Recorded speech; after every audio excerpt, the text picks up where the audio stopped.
When I was a sophomore right here at the University of St. Thomas, I spent a semester in Rome through the Catholic Studies program. During that semester, I had an encounter with Jesus Christ through a painting, The Calling of St. Matthew by Caravaggio. We had studied the work in my art history class before I went to go see it all by myself at the Church of San Luigi dei Francesi. I vividly remember standing there in the corner, putting in coin after coin after coin into that darn light box just so that the light would turn on so that I could keep looking at it. I was struck to the core by witnessing Christ confidently and dramatically calling Matthew, a known sinner, to be his disciple, to a life with him. I saw myself in Matthew, who was hovering over his money, not even aware of the presence of Jesus in the room. That was me. Up to that point, I had a vague notion of faith. I had a good example of faith lived out by my parents, but it never really translated to me. I found Mass pretty boring and, frankly, a bit weird at times.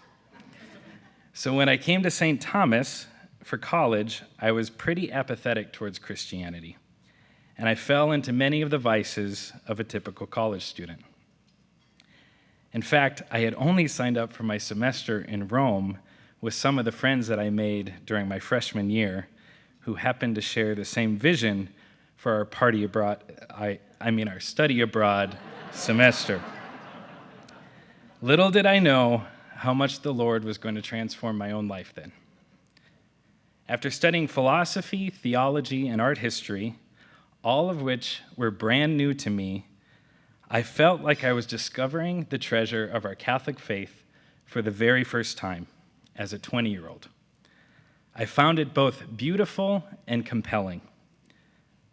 While there were many things at work in my heart that semester, that moment speaking to the Lord while viewing the painting was momentous for me.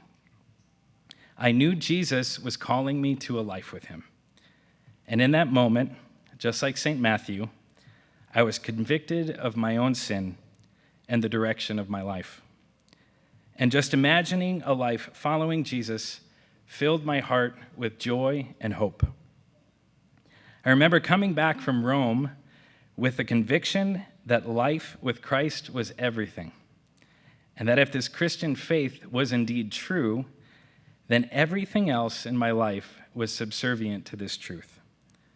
The way that I approached life had fundamentally changed.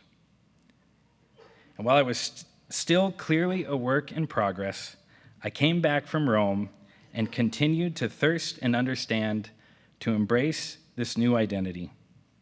I made many good Catholic friendships and even began developing a life of prayer and friendship with Christ. I finished my degree in business entrepreneurship right here at St. Thomas.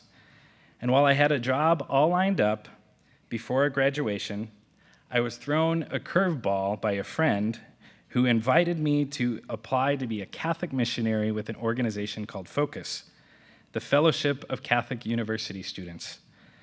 I had never heard of Focus at the time, but long story short, this conviction that Christ was everything opened my heart to leave my job behind and embrace this new life of being a missionary. I had a vague sense that the Lord didn't just change my life for myself, but that he was actually calling me to give what I had received to others. The mission of Focus is to share the gospel and the truth and the beauty of our Catholic faith with college students through friendship, through Bible studies, and even international mission trips. It's a mission built on discipleship and accompaniment. I unexpectedly served with Focus for 6 years, walking with college students for 2 years at Drake University as a campus missionary, 3 years at Harvard University, and my final year as a regional director for our West region, primarily overseeing our California campuses. I brought college students to serve on mission with me all over the world. I went to China, Russia, Guyana, Peru, Ireland, and many other places. I saw my college self in so many of these students that I was reaching out to, and I found tremendous fulfillment in being an instrument of Jesus, calling other St. Matthews to follow him. As I grew in a life of prayer and gave myself over to this evangelistic mission, I knew deep down that there was nothing more important that I could be doing with my life. And thus, the question of the priesthood began to percolate. And after building many friendships with some priests who were joyful, normal, solid examples of the priesthood, and by witnessing the Lord encounter and transform the lives of so many young people, I slowly became convinced that Jesus was calling me even deeper and to serve his kingdom in a more radical and total way through the priesthood. So about 6 years ago now, I took the plunge and applied for the seminary. And I'll be honest, life in the seminary wasn't the easiest adjustment for me. I was used to a full and busy lifestyle, being on active mission and seeing so many parts of the world, and witnessing the exciting work of the Holy Spirit in young people's lives. I had somehow achieved elite status on 2 different airlines, and now the furthest I travel most days is to our dining hall on campus. I grew a ton in this active mission with Focus in so many fun and exciting ways.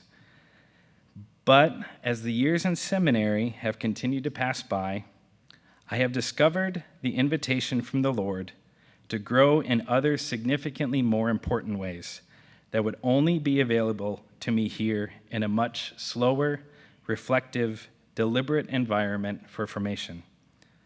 I have come to embrace the gift of this necessary step in my preparation for the priesthood, a place that has helped me to slow down, to go even deeper with the Lord through a regular pace of prayer and worship, to grow tremendously in self-knowledge through meetings with our in-house counselor, Paul Ruff, and to process the workings of the Holy Spirit in my life with my formator and my spiritual director. Not to mention the great gift of opportunities to build important, sustaining friendships with other future priests who can relate to this call from Christ. So as I have the finish line in sight, it's been so important for me to remember how Christ has saved me and called me. I still find myself reflecting upon the calling of St. Matthew painting from time to time, because by remaining in my own conscious need for God's mercy, I have only grown in my desire to be an instrument of mercy to others as a priest. Thank you for letting me share part of my story with you tonight. It's a great joy to be with you all, and I ask that you please continue to pray for me and all my brother seminarians as we continue to try to respond to this call from Christ. Thank you.